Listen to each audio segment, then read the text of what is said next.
Bonjour. Nous allons vous parler des hernies, la pathologie hernière. Il s'agit de pathologie qui est connue au Cameroun, beaucoup plus dans la région de l'Est, qui est une région à forte population rurale qui vivent essentiellement des travaux champêtres. Ici, nous parlerons d'un grand chapitre des hernies qui constitue un véritable problème de santé publique pour ces populations. Nous allons, dans ce long métrage que nous couperons en plusieurs chapitres, nous allons parler en gros des hernies, que nous allons définir les types. Ce que c'est d'abord la hernie. Ensuite, nous allons parler des types des hernies. Nous allons parler des manifestations cliniques, c'est-à-dire les signes cliniques d'une hernie. Comment est-ce que le malade ressent sa maladie? Qu'est-ce qu'il a d'abord comme plainte? Et lorsqu'on l'examine, qu'est-ce qu'on retrouve au niveau de l'organisme pour sortir le diagnostic de la hernie? Nous allons parler des complications de cette pathologie. La principale complication étant bien sûr la hernie étranglée. Nous en discuterons avec les signes cliniques d'une hernie étranglée, ainsi que le pronostic vital. Qu'est-ce qui peut vraiment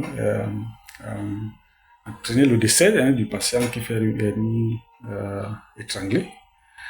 Nous parlerons du traitement de la hernie, dans ces deux volets classiques, à savoir le traitement d'une hernie non compliquée, et ensuite le traitement d'une hernie compliquée. Nous allons partir ensuite vers une certaine logique, à savoir les études sur l'impact socio-économique de cette pathologie, quel est son impact au niveau de la société, au niveau de la famille, au niveau de l'économie, de la microéconomie, l'économie familiale, et la macroéconomie même, au niveau même de l'économie de toute une région, l'économie de tout un arrondissement, de tout un village, d'un arrondissement, d'un département et de toute une région. Comment est-ce que cette pathologie peut entraîner un impact sur le concept économique. Ensuite, nous allons parler des différentes stratégies de lutte de masse. Comment on peut lutter, comment on peut évoquer des plans stratégiques pour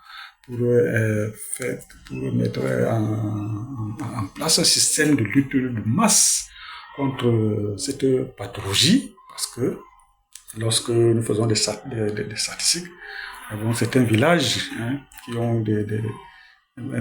ont pratiquement 30 à 40% des populations qui sont atteintes par cette pathologie.